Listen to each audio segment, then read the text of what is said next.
first quarter moons.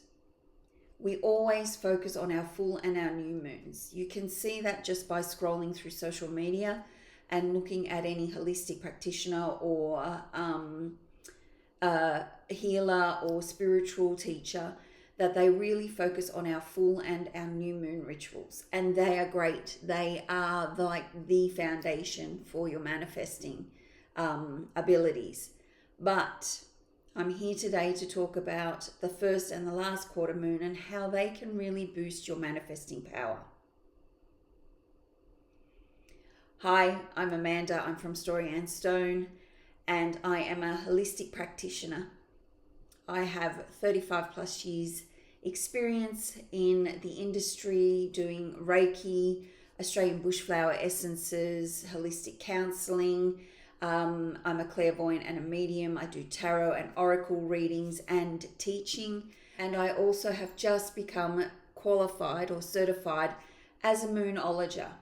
So if any of you know Yasmin Boland's Moonology book and her Moonology cards and decks and her teachings about using the moon phases to create your life of your dreams, then you will know what I'm talking about. As a moonologer, I can help you do your 12-month, your 6-month plan to show you how best to work with those moon phases as they work their way around the zodiac. If you'd like more information about these Moonology readings, please go to my website, www.storyandstone.com.au. And if you have any questions, please don't hesitate to contact me through one of my contact streams, either through the website, via email, amanda@storyandstone.com.au, or via Facebook DM. Okay, so how can we boost our manifesting power using the first and last quarter moon? What really makes our desires and our intentions come to life is not the thought we put into it, but obviously you have to think about something before you can bring it into reality, obviously. But that's just the beginning. That's just the seed that we plant. To get that seed to grow, we really, really need to put a lot of emotion behind it. Emotion is like water to a seed. It helps it grow and blossom. And without any emotion, that seed will just lay dormant in the soil, never coming to fruition. It's the same for our manifesting powers. We need that emotion behind those intentions to bring them into our lives. It's like you need to think of emotions as the fuel. So if your intention is a car, you need the emotions to fuel the car, to get moving so that you can move forward, so that the universe can bring in opportunities for you that help you move towards your end goal. So how does that, connect to the last and quarter moons? It's really, really very simple. It's about having gratitude. Because when we are in a grateful mindset, when we're in an expression of gratitude, we are feeling joy. And it's really, really important that we feel joy every single day, that we do things that give us pleasure. Because without these, we don't manifest what we want. We can't get them up off the ground. That seed won't grow. So on your first and last quarter moons, I really, really stress the importance of just doing a little short gratitude ceremony that just helps boost that manifesting power. So after new moon, we have our first quarter moon. By doing a gratitude ceremony at that time, we boost that manifesting power that we've created when we've done our new moon ritual. We then go into full moon. This is where we surrender and we release and we let go. But there is still that need at the last quarter moon, and even for your full moon, but in your last quarter moon, to also repeat your gratitude ceremony. And that will help give you that boost of energy, that boost of emotion, that will help you release and surrender what no longer serves you or the intention that you're trying to bring to fruition. And to have a gratitude ceremony, it's really, really simple. Light a candle, put a diffuser on. I've got a diffuser on at the moment. Light a candle or some incense, get some crystals that if you feel called to do that. And I want you to sit with your journal and I want you to write out all that you are grateful for.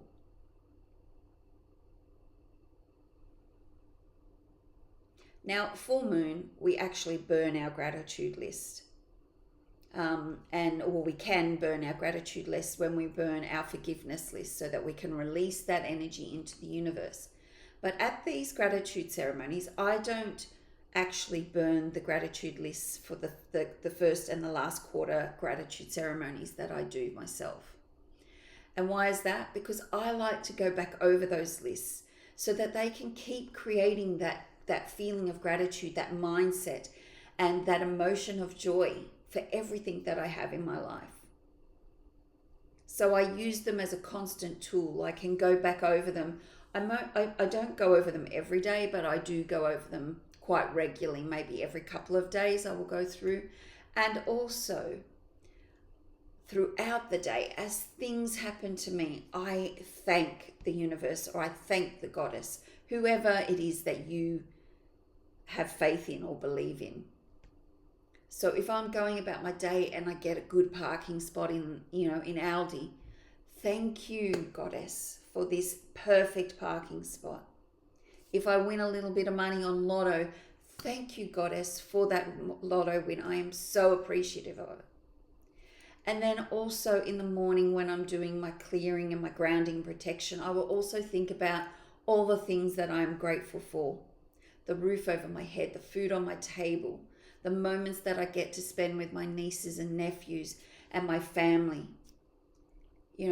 Things that are happening in my life that I'm really, really grateful for my health, for my ability to be able to stand and walk and, all those sort of things. I know often people think that, gratitude, I just keep repeating the same things, really get out of your head and think about, I'm grateful for the lady beetles who clear the aphids off my rose bushes. I'm grateful for that little spotlight of sun coming through my window and shining on my crystals hanging there. Get really inventive, because the more inventive you get, the more you build up that energy, that joyful energy, and the easier it will be for you to boost your manifesting power. So some people skip these gratitude ceremonies because it does turn out that every week you're doing a ritual. It's a new moon ritual, then it's a first quarter ritual, then it's a full moon ritual, then it's a last quarter ritual. And I know as busy as we are, we don't always set aside time for that, and we feel that maybe the new and the full moon rituals are more important, and they are the foundation of your manifesting abilities. But just taking 15 minutes out to write that gratitude list and to read over and really feel the emotion behind it. That's the thing I must stress to you the most, is that you need to feel the emotion behind the things that you're grateful for. This is what's going to boost your manifesting power. So, at the time of recording this video, tomorrow we're about to go into the last quarter moon, and it is in Virgo. So if you know any Virgos, and I used to know quite a lot of them, me and my nephew were about the only Virgos left in my family. But Virgos are very organized. They're very practical, analytical. They're very loyal people. They're very They can be their own worst enemy. They can be very critical, a warrior, that type of thing. They look after their health, or try to. They can be very clean, but they can actually be very messy. Does that make sense? So they might have a lot of stuff around and things everywhere, but it's organized chaos, if that makes sense. So at this last quarter moon, which is on the 12th of December, 2025, I want you to think about the things that you're grateful for in regards to organizing your life and your health and the people around you. Because even though Virgos can be very critical, and they can often be quite hard and cold emotionally, usually to protect themselves, they are really, really loyal to the people they love. They will defend them to the end. Even if they don't agree with what they're arguing about, they will defend their loved ones to the end. And so I want you to think about it this quarter moon. What parts of that type of energy are you grateful for? You may also find that during this time that you'll have a lot of things that you want to do, but they keep getting pushed aside for the things that you feel you have to do. So just be very aware of that, of carving out time for yourself to do the things that you want to do that bring you joy.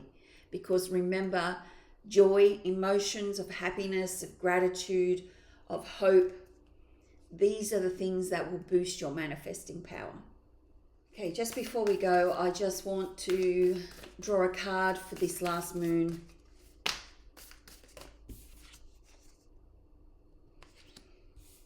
For this last moon, quarter moon that we have in Virgo.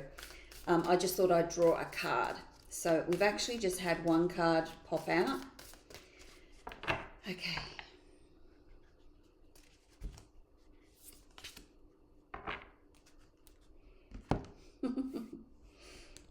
Okay, so the card that I actually pulled was Emotions are running high, supermoon, which is quite fitting considering what we were just talking about.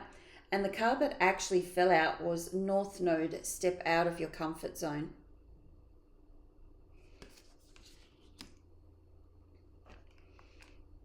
Okay,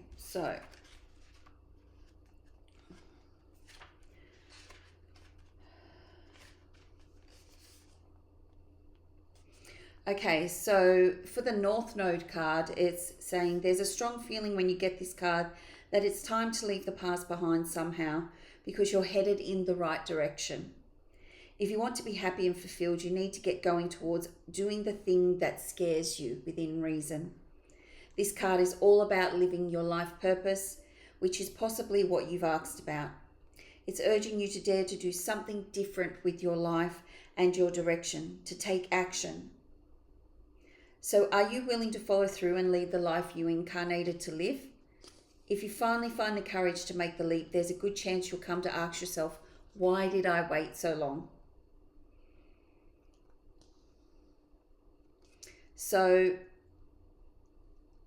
I feel like this is saying that maybe it is time to add a gratitude ceremony or two. I don't do it every single quarter moon. It depends what I've got going on, but I always do try. And also I do great gratitude every day. So it's not like it's the only time I do it. But if this is the only time you're doing gratitude, then you really, really need to start putting these gratitude ceremonies into your planner so that you don't forget to do them. And I feel like the North Node one is saying maybe it's time to do something different. If you're not having very much luck manifesting what you want in your life, then maybe it's time to try something different. And that's the reason why you're watching this video today. But then when we look at the Supermoon card, it says, this card suggests that the answer to whatever you're asking is writ large like the silvery full moon set against the velvety night sky.